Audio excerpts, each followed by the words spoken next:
समय होगा तो हम लोग आपके बीच वो आए और आपके बीच जो भी उनका काव्य पाठ है वो करें। उसके बाद चंद्रसेन जैन जी को आप सब सुनेंगे। केवल 4 पंक्तियां कहती हूँ कि जब देखा कायनात को अपनी उड़ान से, हमको लगी बुलंद जमी आसमान से। जब देखा कायनात को अपनी उड़ान से, हमको लगी बुलंद जमी आसमान से। और अंबर पे गुल खिलाने का जिसको मिला हुनर, पानी भी निकाला है उसी ने चट्टान से। जोरदार तालियां आपकी आमंत्रण बने सौरभ जैन सुमन जी के लिए। मेरी कुंडली में इतनी बची हैं, जो लोग जा रहे हैं वो लोग हाँ रुक के भी क्या करेंगे, हाँ चले जाएं, शीघ्रता करते हुए निकल जाएं। कुछ लोग तो इसलिए जा रहे हैं क्योंकि वो दूसरे के स्कूटर की पिछली गद्दी पे बैठ के आए थे, अब अगला जा रहा है तो पिछला जाएगा ही जाएगा। ये जो भाई साहब खड़े हुए हैं, मैं निवेदन कर रहा हूं कि या तो आप बैठ जाएं या फिर हाँ मतलब चले जाएं, ताकि और अगर आप लोग अब मेरे इल्तिजा माने, मेरी गुजारिश माने, तो आप लोग ये जो बंधन है इनको तोड़ करके इधर आ जाए। मील के पत्थर हैं, हमें यात्रा मंजिल तक करनी है। मैं चाहता हूं एक बार जो दुलार आपने इस बड़ी मंजिल को दिया, एक बार इस छोटे से मील के पत्थर को भी अपना प्यार दे दें ताकि मैं आरंभ हो सकूं। स्वागत है भैया, बहुत बहुत आभार। मैं आरंभ होता हूं। भाई साहब निर्मेश जी कहाँ हैं? उनको बुला लें, दरअसल लिफाफे वहीं रखे हुए हैं हमारे। हाँ भाई वो सब ठीक है, लिफाफा जरूरी है। मैं आरंभ होता हूं, ले निवेदन करता हूं।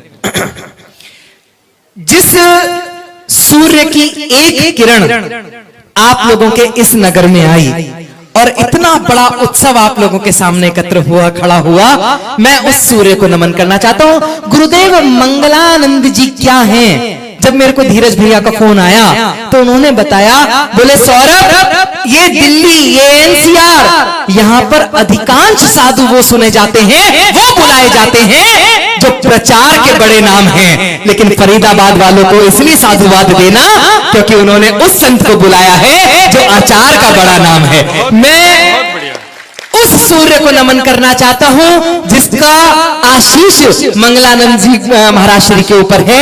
एक बार कल्पना करना कि अगर मंगलानंद महाराज आए तो आप लोग इतने आनंदित हैं कि इतना बड़ा आप लोगों ने मंदिर खड़ा कर दिया।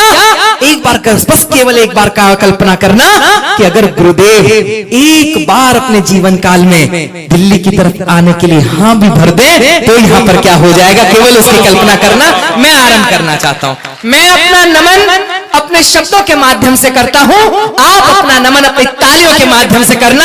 गुरुदेव इस समय जहां पर भी तपस्यारत हो उनको ये एक बार एहसास जरूर करा दें आप लोगों की तालियां कि कहीं बहुत दूर आप लोगों के इस हरियाणा में, आप लोगों के इस फरीदाबाद में, हम रात के इस पहर में उस सूर्य को आमंत्रण दे रहे हैं, अपने मन के अंदर आवाहन कर रहे हैं। केवल एक बार कल्पना करना, मैं नमन करता हूं। स्वागत है भैया। कि पंचम काल विभाग्य पे अपने मन ही मन इतराता है, पंचम काल विभाग्य पे अपने मन ही मन इतराता है।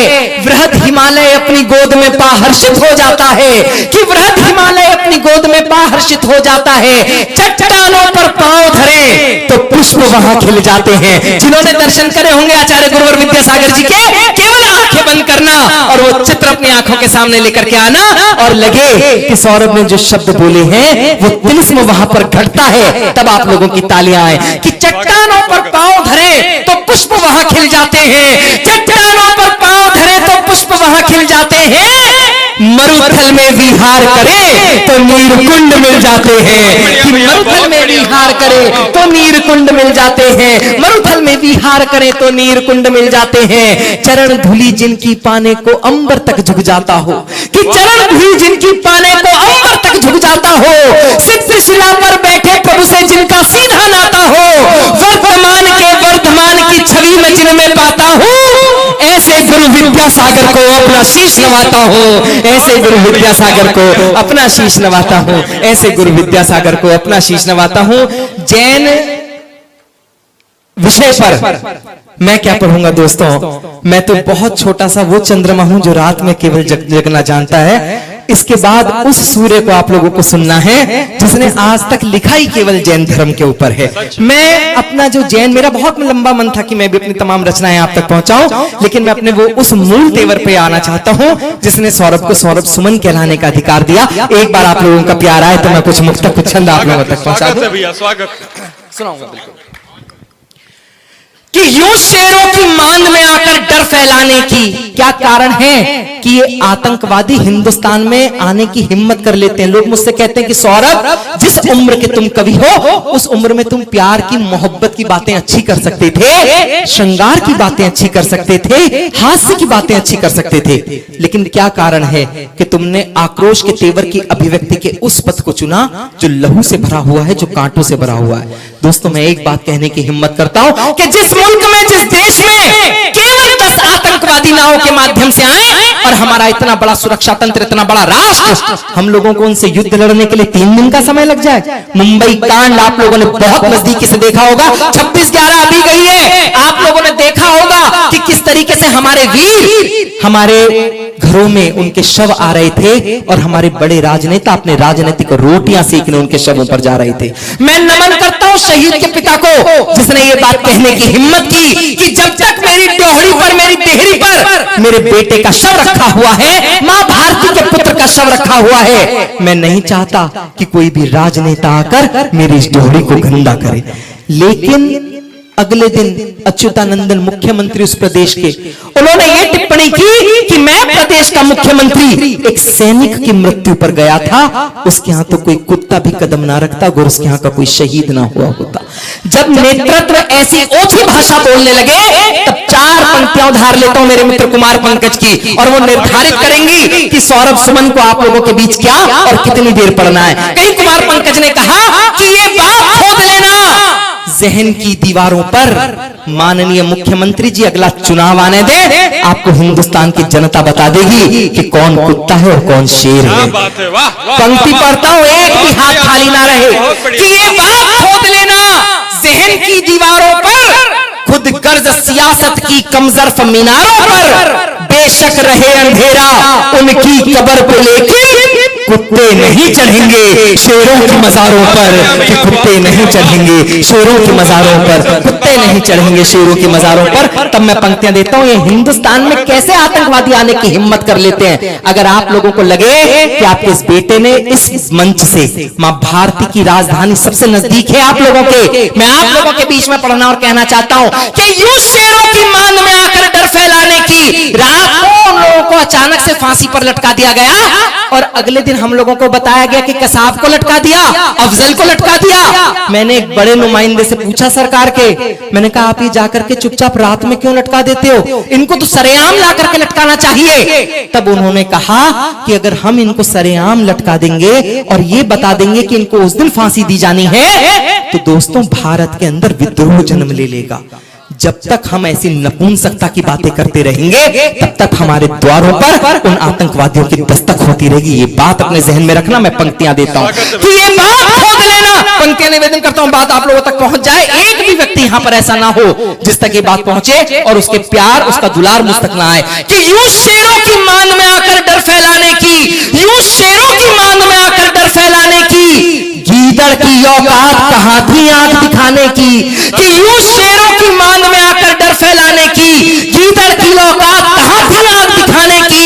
यदि अफजल को लाल किले पर हमने टांग दिया होता, किस कसाब में हिम्मत थी फिर भारत आने की। बहुत बढ़िया भैया, जिंदाबाद भाई साहब। आने की किस कसाब में हिम्मत थी फिर भारत आने की। मैं पंक्ति, मुझे विश्वास मानना, मुझे उम्मीद नहीं थी रात के इस पहर में इतनी ऊर्जा अगर आप लोगों के मध्य है तो इससे बड़ी उपलब्धि दोस्तों हमारे लिए कुछ नहीं हो सकती। बहुत बहुत आभार, आपकी इस कविता भक्ति को नमन करता हूं। मैं पंक्तियां आप लोगों तक पहुंचाने की हिम्मत और कोशिश करता हूं, बात पहुंच जाए कि भगवा तन है, भगवा मन है, भगवा भगवा छाया है, भगवा तन है, भगवा। क्या कारण है कि हम लोग ऐसी बात करते हैं दोस्तों। मैं उत्तर प्रदेश से आता हूं, वो उत्तर प्रदेश जो पूरे विश्व में इसलिए जाना जाता था क्योंकि हमारे 24 के 24 तीर्थंकरों ने वहां पर जन्म लिया। वो उत्तर प्रदेश जो पूरे विश्व में इसलिए जाना जाता था क्योंकि भगवान राम ने वहां पर जन्म लिया। वो उत्तर प्रदेश पूरे विश्व में इसलिए जाना जाता था क्योंकि वहां कृष्ण ने पूरा का पूरा जीवन गैयों की सेवा में निकाल दिया। दोस्तों, आज वो उत्तर प्रदेश पूरे विश्व में इसलिए जाना जाता है क्योंकि मांस का सर्वाधिक निर्यात हमारे उत्तर प्रदेश से होता है। पिछले दिनों दुबई में एक हम लोग बड़े मुशायरे में, बड़े कवि सम्मेलन में गए थे। वहां जाकर के मैंने पूरा यूएई घूमा। मुझे अचरज हुआ जान करके कि पूरे के पूरे यूएई में केवल 2 स्लॉटर हाउसेज हैं, 2 कत्ल खाने हैं, और वहां पर हर एक होटल के अंदर मांस बिकता है। मैंने वहां के आयोजकों से पूछा, मैंने कहा यहां पर इतने लोग मांस खाते हैं, केवल 2 स्लॉटर हाउसेज से इनकी पूर्ति नहीं हो सकती। तो उन्होंने कहा कि हमारे मांस की आपूर्ति भारत में उत्तर प्रदेश से होती है। तब वो जख्म अपने अंदर लेता हूं और वो बात कहने की हिम्मत करता हूं। और मैंने उस उत्तर प्रदेश के अंदर कुछ बदलाव देखे, मैं नमन करता हूं उस बदलाव को। अगर वो बदलाव कहीं आप लोगों के अंदर भी आ जाए तो एक एक व्यक्ति मुझे बताना कि सौरभ ने जो कहने की हिम्मत की वो सच है या नहीं। कि बदल रही थी राम की भूमि कब्रिस्तानों में, बदल रही थी राम की भूमि कब्रिस्तानों में, और सिसकती मानवता थी मृत शमशानों में, कि और सिसकती मानवता थी मृत शमशानों में। बैठ अवध के सिंहासन पर योगी जी ऐसे गरजे, कि बैठ अवध के सिंहासन पर योगी जी ऐसे गरजे, लटक रहे हैं ताले देखो बूचड़ खानों में, ताले देखो बूचड़ खानों में, लटक रहे हैं ताले देखो बूचड़ खानों में। इस अपने मुक्तकों का मैं अंतिम बंद देकर के, अंतिम मुक्तक देकर के अपना स्थान लेना चाहता हूं। बात आप लोगों तक पहुंच जाए कि राष्ट्रभक्ति के पृष्ठों से तुम नाम भले हटवा देना। लोग कहते हैं कि वीर रस के कवि आते हैं, समस्याएं पढ़ करके चले जाते हैं, निदान नहीं देते। मैं निदान देने की हिम्मत और कोशिश करता हूं। दोस्तों, कश्मीर की समस्या हम सब जानते हैं कि क्या है, लेकिन कश्मीर की समस्या क्या केवल प्यार मोहब्बत से सुलझ सकती है? मैं उत्तर देने की हिम्मत करता हूं। मैंने अपने उत्तर प्रदेश में वो बदलाव देखे हैं। इस बार जब 15 अगस्त गई दोस्तों, जितने भी मदरसे थे उन सबों से राष्ट्रगान सुना है मैंने। तब मैं पंक्तियां देने की हिम्मत और कोशिश करता हूं। मेरा अपना मानना यह है कि शेर कितना ही बदतमीज क्यों ना हो, अगर हंटर सही हाथों में हो तो वो शेर भी करतब दिखाने से बाज नहीं आता। मैं निवेदन करता हूं और आप लोगों के सामने समाधान पढ़ के अपना स्थान लेना चाहता हूं कि राष्ट्रभक्ति के पृष्ठों से तुम नाम भले हटवा देना, राष्ट्रभक्ति के पृष्ठों से तुम नाम भले हटवा देना, मेरे जिस्म के टुकड़े चीलों कव्वों को बंटवा देना। मैं कहता हूं एक बार, कश्मीर भी दे दो योगी को, आतंकवाद यदि बचे तो मुझको इंचों में कटवा देना। बहुत बढ़िया भाई साहब, जिंदाबाद भाई साहब, जिंदाबाद। इंचों में कटवा देना गजब गजब। आतंकवाद। बहुत बहुत स्वागत।